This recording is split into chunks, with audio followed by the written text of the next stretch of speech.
To everyone else, you're a huge success, but to you, you don't feel fulfilled. If you've ticked all the boxes, you've done everything correct, you're an achiever, and you've got the career, you've got the stability, you're comfortable, but you can't ignore that voice inside of you saying, is this really what I want? Then this video is for you. Today, I'm going to talk about the hidden cost of staying stuck, how it affects your confidence, your energy, and your sense of purpose, and how you can start freeing yourself from it. So if that's something you need to know, let's have a chat. Oh, it is hot. Oh my goodness. It's hot.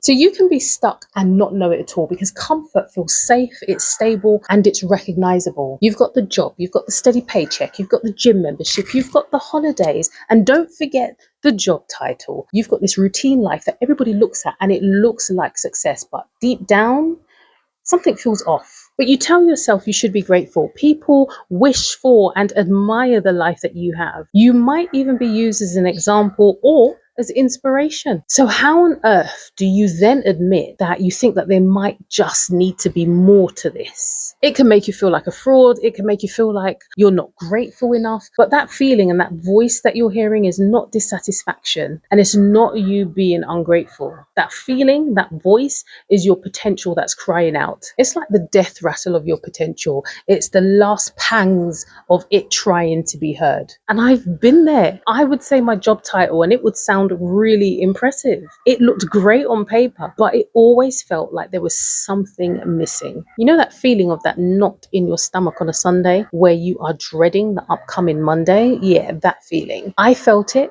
and I stayed, convincing myself that it's not too bad. It's going to get better. I should be grateful.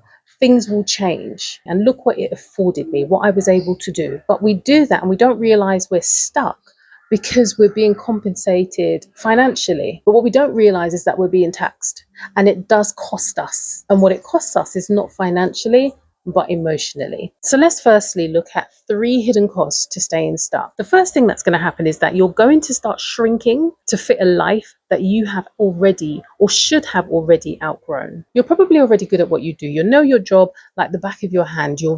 People come to you for advice. But instead of moving on and expanding, you stay because it's comfortable. And you stay so long that it makes you start shrinking. And you don't do that because you lack potential or you lack ambition. It's just that you don't have the need to use it. You know that you've already maxed your limit to where you are. You don't have to think of any ideas because you know everything that you need to know right now about the job. And so you're comfortable and you don't expand. And then what you start doing is you start making excuses to justify why you're not going to move on and why you're not expanding. You tell yourself you need more experience or you need more time, when what you really need is a stretch goal, a goal that will take you outside of your comfort zone and expand the knowledge that you already have into an area so that you can continue to grow. And you can get so comfortable in a job that you don't even remember what it is that lit you up about the job and why you felt so fired up about it in the beginning. And that's the reason why you shrink, because you're so comfortable that you don't even have to think about why you're there or what you're doing and what your next steps should be. The second thing that comfort can cause is for you to lose trust in your own voice. When you suppress that inner voice, that inner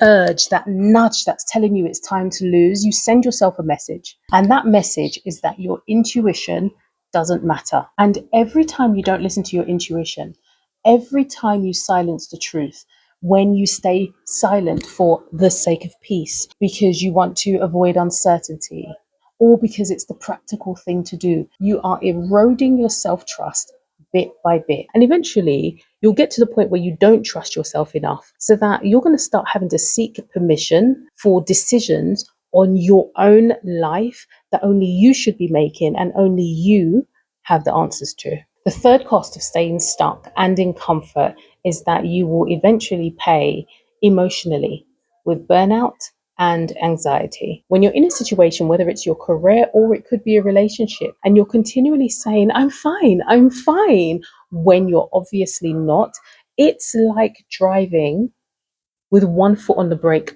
always. You're moving, but there is resistance. You're not going to get anywhere fast or when you should have. And it's draining.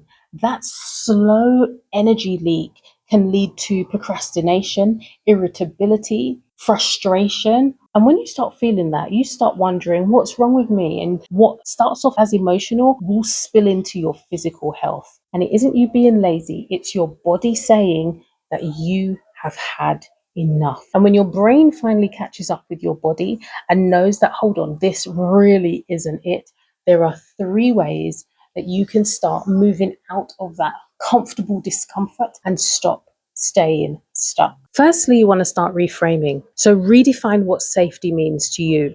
Being in a career and having the trappings of safety doesn't actually mean that you are safe. It can just be an illusion. So rather than asking yourself, am I safe? How about reframing it and asking yourself, does this make me feel alive? Because if you want to get unstuck, you have to move, right? And growth brings discomfort. Sometimes that moving, that shift, if you're moving careers, if you're coming out of a relationship, if you're doing something different, that can be uncertain and it can make you feel unsafe. However, that uncertainty, that discomfort, that feeling of not feeling safe doesn't signify danger, because growth brings with that feeling of not being safe. You're moving into uncharted territory and you're not quite sure what it's going to bring. So rather than asking, do I feel safe here? Do a temperature check when it comes to your values and whether or not it makes you feel alive. Does this make me feel fulfilled? Because safety really doesn't mean that you have to stay in your comfort zone and everything has to be the same. Safety is knowing that you and believing that you can handle everything that is thrown your way.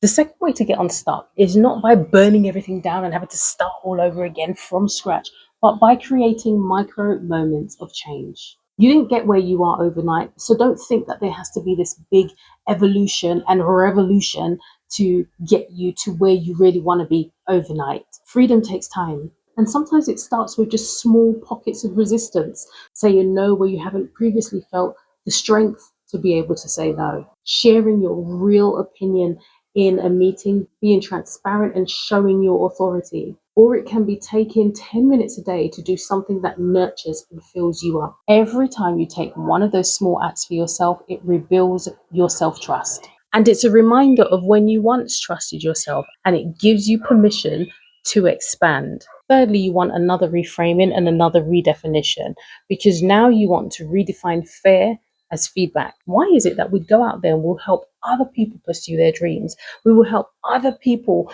build the things that they've always wanted to. When it comes to us and our dreams, we feel the fear and we treat it like it's a stop sign. Fear is normal. I always tell my clients that if you're not feeling some fear, then I'm fearful for you because something's wrong. When you are breaking through, when you are moving forward, when you are going from where you've been comfortable into an area that is uncertain for you, but where you are expanded, it is normal to feel fear. Fear is just information that you are breaking through one level to the next, and you really need to treat it as such. There's that analogy that has been used before about, I can't remember who it is that uses it, but they liken fear to a passenger in your car, because fear is going to come along on the journey regardless. But what you can't do is allow fear to make decisions. So fear cannot be in charge of the sat nav. It cannot be navigating the way that you go. Fear is not going to be in charge of the playlist for the trip. Fear is not going to dictate the temperature inside the car. Fear does not have a say. Fear needs to be the passenger who, there's those people that get into the car and the minute they sit in the car, they might put their headphones on or they just go to sleep. And it's as if they're not there until they get to the other side. This is how we need to start treating fear. We know it's going to be there, but we cannot make any of those decisions with fear having a main input. So when you feel that fear, feel the fear and do it anyway. Don't ask, how do I get rid of it? Because it ain't going nowhere. It's going to be there. But what you do is, as I said, treat it as information. You can ask yourself, is there something useful it's trying to tell me? Because sometimes it can be pointing at something on the horizon. And this is where the framework that I work from, plan, prepare, perform, play, this is where your preparation really comes in, because you look at what are the things that I may be overlooking or the things that I need to know, which is why fear may be bubbling up. That may be an issue on your journey. But trust me, when you start feeling those butterflies, that is where true transformation comes from. Your fear usually points you in the direction of your freedom. That thing that you've been afraid to do all the time, it's on the other side of that fear. So if you're feeling stuck, don't wait for somebody else to give you permission. You have to create that clarity and start taking small steps and intentional actions through the discomfort towards your freedom. And you don't have to quit everything or make a huge leap overnight.